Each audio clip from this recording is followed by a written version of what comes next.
Et si la malignité absolue se déversait, sans digue ni retenue?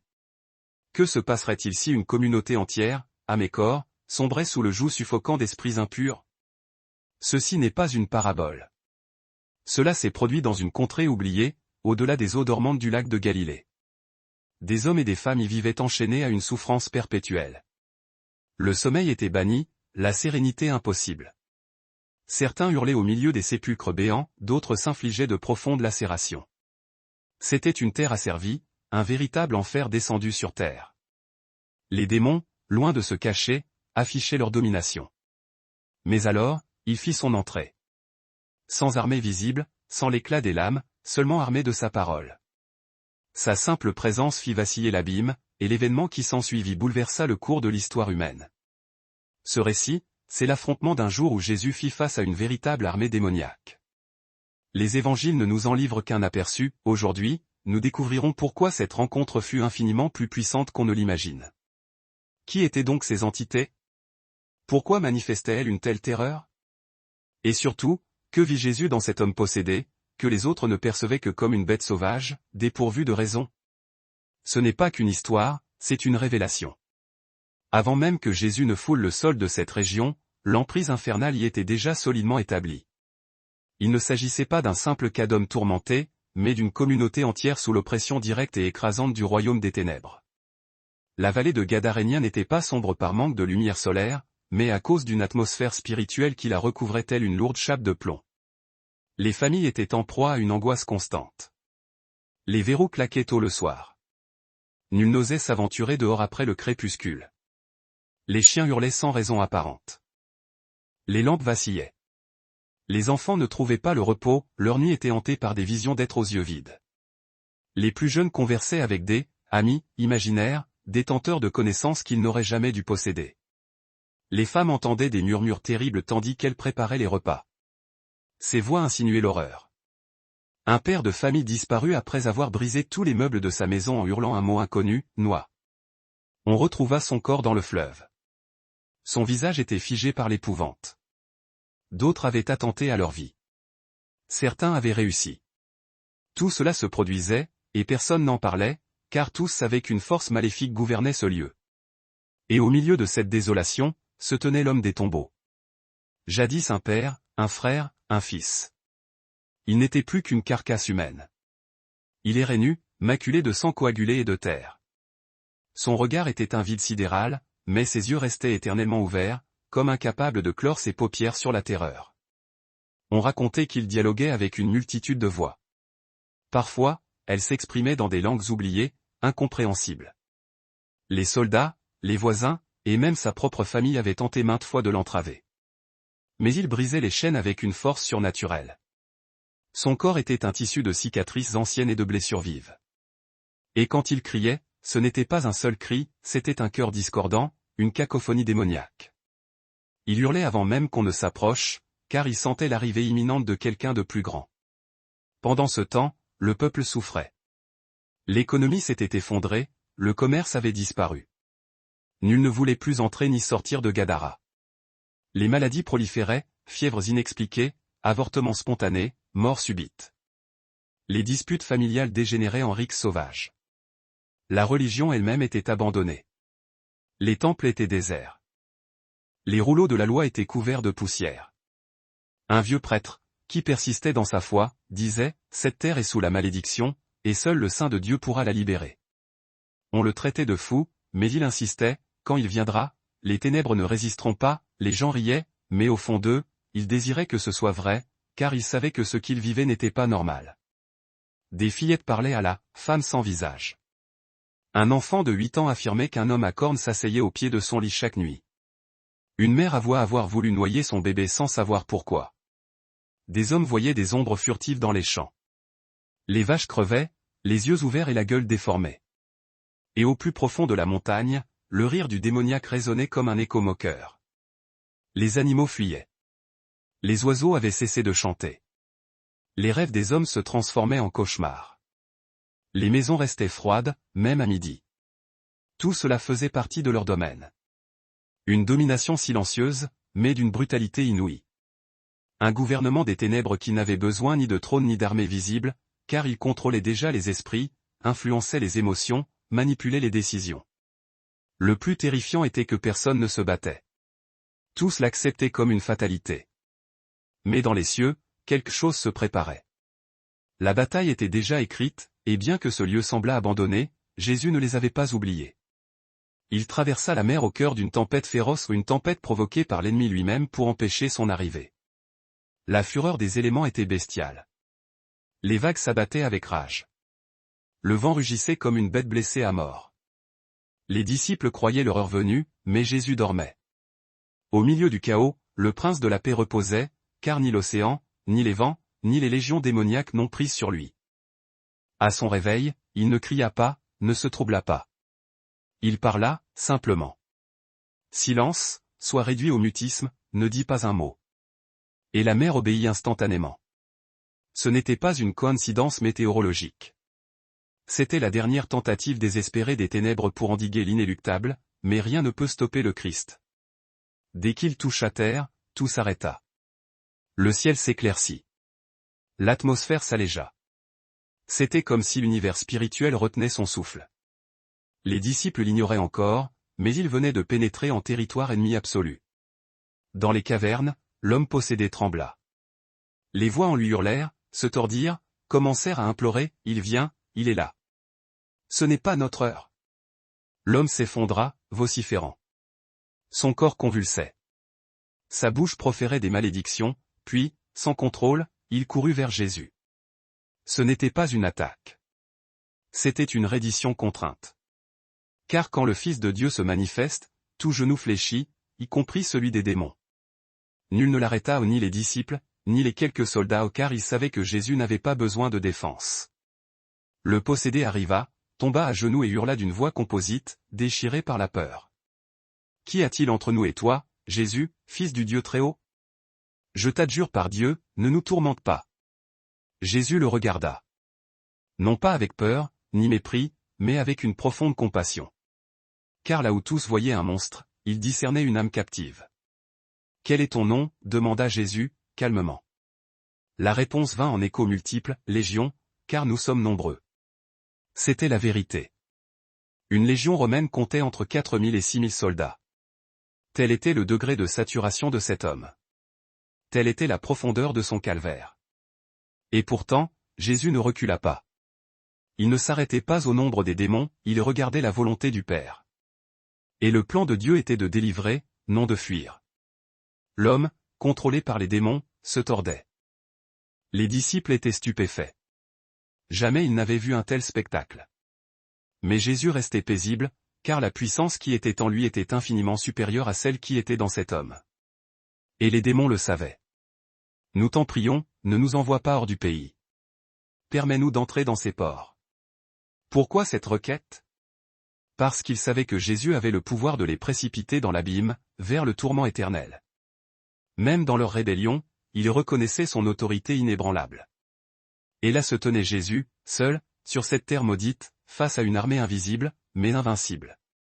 Le Fils de l'homme était arrivé, et même une légion de démons ne suffisait pas à l'arrêter. En quelques instants, Jésus allait accomplir un acte qui démontrerait que des milliers de démons ne peuvent résister à sa volonté souveraine. Le peuple approchait, silencieux, interdit. Nul ne comprenait, mais tous sentaient qu'ils étaient témoins d'un événement sacré. Jésus, le maître de Galilée, se tenait là non comme un enseignant, mais comme un roi, un libérateur, l'accomplissement vivant d'Ésaïe 61, qui dit « L'Esprit du Seigneur est sur moi, parce qu'il m'a oint pour annoncer la liberté aux captifs. » Ce jour-là, dans cette région asservie, cette parole s'accomplissait. Invisiblement, dans le monde spirituel, les chaînes commençaient à se rompre. L'homme possédé convulsa. Les voix jaillirent simultanément. Certaines pleuraient, d'autres injuriaient, d'autres suppliaient. Le peuple, paralysé, ne pouvait détourner le regard. Jésus n'éleva pas la voix. Il dit simplement. Sors de cet homme, esprit impur. Ce fut comme une déflagration spirituelle. Le corps de l'homme s'affaissa. Les pierres alentour tremblèrent. La légion hurla. Ils s'échappèrent des tréfonds de l'âme humaine qu'ils avaient corrompue. Ne nous chasse pas. Laisse-nous entrer dans les ports. Jésus garda le silence quelques secondes. Non qu'il hésitât, mais parce que son autorité n'a pas besoin de précipitation. Et à cet instant, l'homme se cambra en arrière, comme si quelque chose sortait violemment de son être. Plus de 2000 entités démoniaques abandonnèrent ce corps et pénétrèrent dans un troupeau de porcs se trouvant à proximité. Les animaux devinrent fous, hurlant, courant, se frappant les uns les autres, et sans raison visible, ils se précipitèrent du haut de la falaise dans la mer. Tout le village fut témoin. La mer, que la voix de Jésus avait calmée, engloutissait maintenant les corps des porcs, symbole de l'impureté expulsée. La terre retomba dans un grand silence. Au sol, l'homme, enfin en paix, regarda Jésus, les larmes aux yeux. C'était lui, de nouveau, pour la première fois depuis des années. Il n'y avait plus de voix, plus de haine, plus de confusion, seulement la paix. Les disciples ne savaient que dire. Certains pleuraient, d'autres s'agenouillaient simplement, car ils savaient qu'ils venaient d'assister à un acte que seul Dieu pouvait accomplir. L'homme se releva lentement, son corps faible, mais son âme libre. Jésus l'étreignit, non comme un étranger, mais comme un fils revenu à la maison. Mais la confrontation ne s'arrêta pas là. Dans le monde spirituel, les démons expulsés criaient tandis qu'ils s'enfonçaient avec les porcs. Ils maudissaient, ils blasphémaient. Mais le ciel ne répondit pas par la colère, mais par la justice, car le jugement avait commencé. Le prêtre du village tomba à genoux en voyant l'homme libéré. Il pointa du doigt, c'est celui qui était possédé. Mais maintenant il est libre. Certains s'enfuirent. D'autres se prosternèrent. Beaucoup pleuraient sans comprendre pourquoi. L'homme commença à parler avec clarté. Je me souviens quand j'ai commencé à entendre des voix, quand j'ai commencé à haïr sans raison, quand j'ai cessé de prier. Je me souviens que mes parents m'enseignaient la parole, mais je me suis éloigné. Je suis allé dans des lieux où je n'aurais pas dû, j'ai ouvert des portes que je ne comprenais pas. Mais aujourd'hui, je suis libre, libre enfin. Et ainsi fut. L'histoire du démoniaque gargarénien transforma des villes. Car là où il y avait la mort, il y a maintenant un témoignage. Là où il y avait des cris, il y a maintenant des louanges. Là où une légion habitait, habite maintenant le Saint-Esprit. Et tout cela parce que Jésus confronta l'enfer et vainquit sans lever le petit doigt. La véritable guerre fut interne, mais le triomphe fut éternel. Le jour suivant fut radicalement différent. Le soleil brillait avec une intensité retrouvée. L'air était pur. Les arbres semblaient reverdir. L'homme, celui qui vivait parmi les morts, marchait à présent dans le village, vêtu d'habits propres et ayant recouvré toute sa raison. Certains le regardaient avec frayeur, d'autres avec stupéfaction, mais il ne faisait que sourire. Il ne parlait pas beaucoup, répétant inlassablement une seule phrase, « Jésus m'a libéré de cette obscurité ». Les mères le fixaient en silence. Les enfants, autrefois terrorisés, s'approchaient désormais par curiosité. Le vieux prêtre pleurait en le voyant passer, car tous savaient qu'ils observaient un miracle vivant. Le village reprit vie. Les gens revinrent dans les rues. Les marchés s'ouvrirent. Le rire revint. Le mal avait été chassé. Et même s'ils ne comprenaient pas tout, tous ressentaient qu'une main éternelle avait touché leur terre. Cette région ne fut plus jamais la même. Et l'homme ne fut pas seulement libre, il devint un messager, un témoin, une voix qui proclamait, « S'il m'a libéré, il peut aussi te libérer ». Quand il enseignait, les cœurs s'embrasaient. Les anciens restaient en silence, les enfants immobiles. Son enseignement n'informait pas seulement, il transformait. Mais au milieu de la foule, cependant, quelque chose de secret s'agitait. Un homme, dont personne ne connaissait le nom, avait l'air ordinaire. Il s'asseyait, écoutait, répondait comme les autres. Mais au fond de lui vivait un ennemi, un esprit impur. Lorsque la parole de vérité pénétra ce lieu, le démon ne put plus se dissimuler. Soudain, au milieu du silence de l'enseignement, un cri déchira l'atmosphère. « Qu'y a-t-il entre nous et toi, Jésus de Nazareth ? Es-tu venu nous détruire ? Je sais qui tu es, le Saint de Dieu. » Tous se figèrent. Qui criait ainsi ? Et comment pouvait-il connaître l'identité exacte de Jésus ? Mais ce n'était pas l'homme qui parlait, c'était l'esprit en lui. Le royaume des ténèbres tremblait car la lumière était entrée. Jésus ne recula pas, ne l'interrompit pas par des vociférations.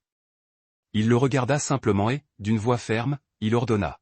« Tais-toi, et sors de cet homme. » Ce ne fut pas un débat théologique, mais un décret divin. Comme en Genèse, lorsque Dieu dit, « Que la lumière soit ». Ainsi parlait maintenant le Verbe éternel. Et l'esprit impur n'eut pas d'autre choix. L'homme tomba au sol en se tordant, hurlant, secoué par des forces invisibles, mais il redevint ensuite silencieux, ouvrit les yeux et respira comme si c'était la première fois depuis des années. Les gens le regardaient, bouche bée. Jésus avait démontré quelque chose que personne n'attendait, l'autorité absolue sur les démons, même au sein du temple. Cela brisait tous les schémas établis. Jusque-là, beaucoup croyaient que la bataille spirituelle n'était qu'un phénomène extérieur, réservé aux possédés en marge de la société.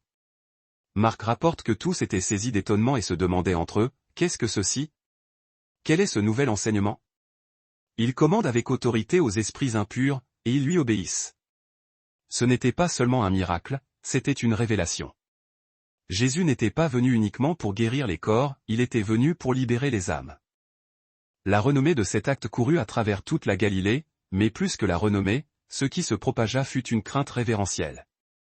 Car il savait maintenant qu'était arrivé un être plus grand que Moïse, plus grand qu'Élie, plus grand que tout système humain. Jésus descendait de la montagne où il venait d'être transfiguré devant Pierre, Jacques et Jean. Il quittait la gloire pour revenir au chaos.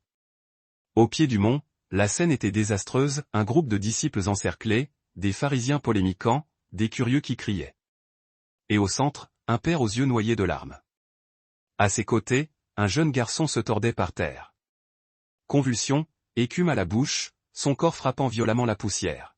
« Maître, aide-moi, je t'en supplie. J'ai amené mon fils. Il est possédé par un esprit qui l'empêche de parler.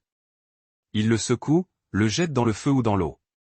J'ai demandé à tes disciples de le délivrer, mais ils en ont été incapables. » Jésus s'arrêta, regarda ses disciples, puis le peuple, puis le ciel.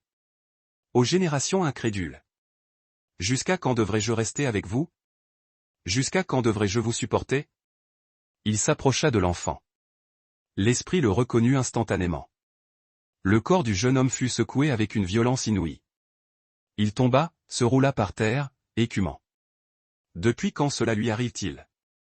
Dis-moi, s'il te plaît. Depuis qu'il est enfant. Souvent, il le jette au feu, d'autres fois dans l'eau, il cherche à le tuer. Mais si tu peux faire quelque chose, aie compassion de nous. Aide-nous. Jésus le fixa avec intensité. Si tu peux. Tout est possible à celui qui croit. L'homme s'effondra à genoux et dit. Je crois, Seigneur, mais viens au secours de mon incrédulité.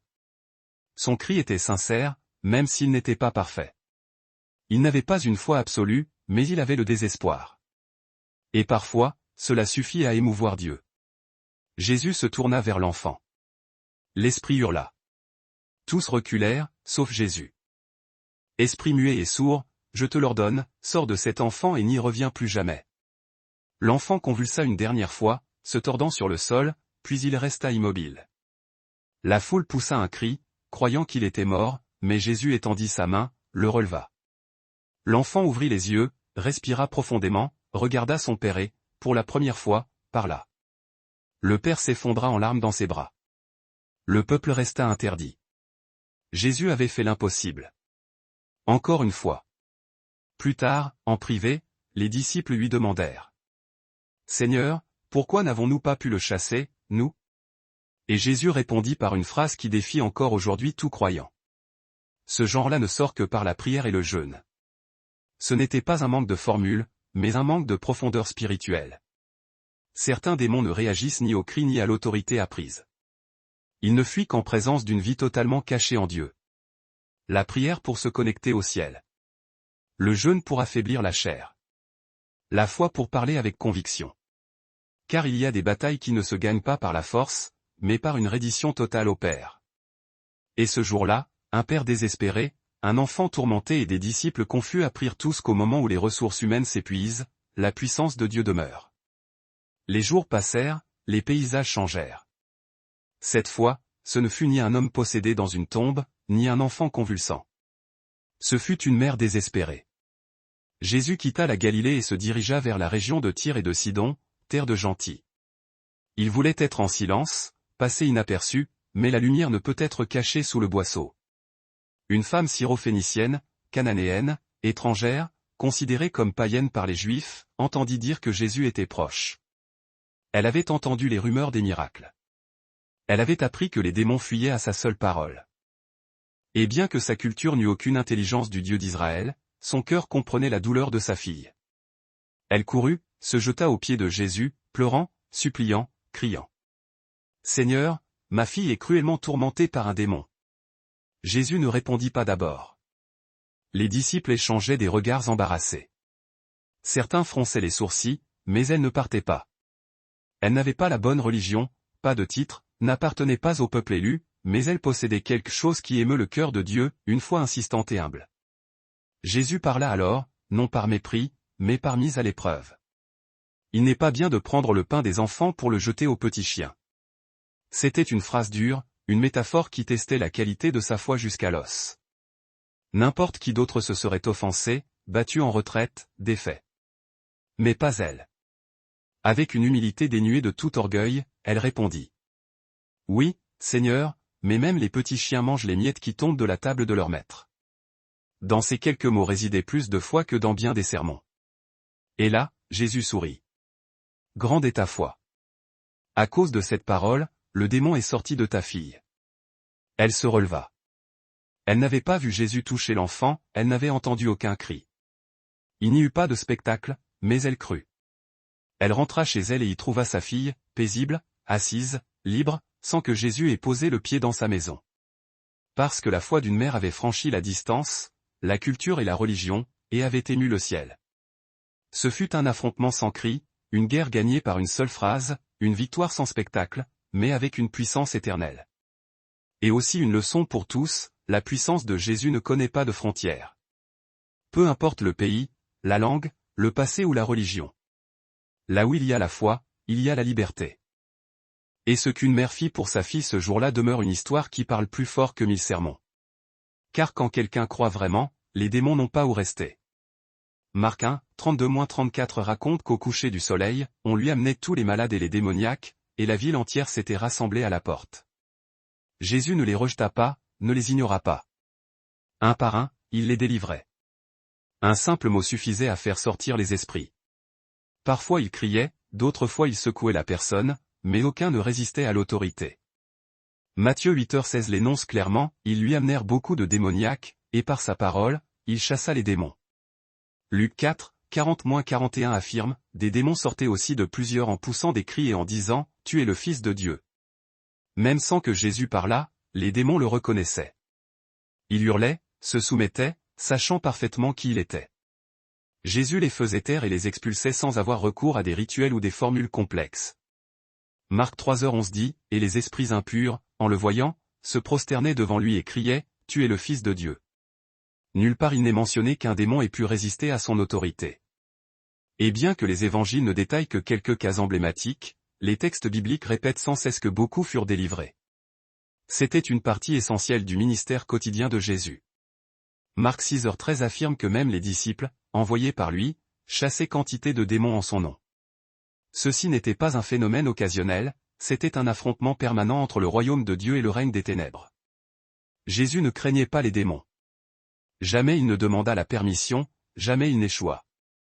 Il expulsait par la parole, guérissait par le toucher, restaurait par sa seule présence.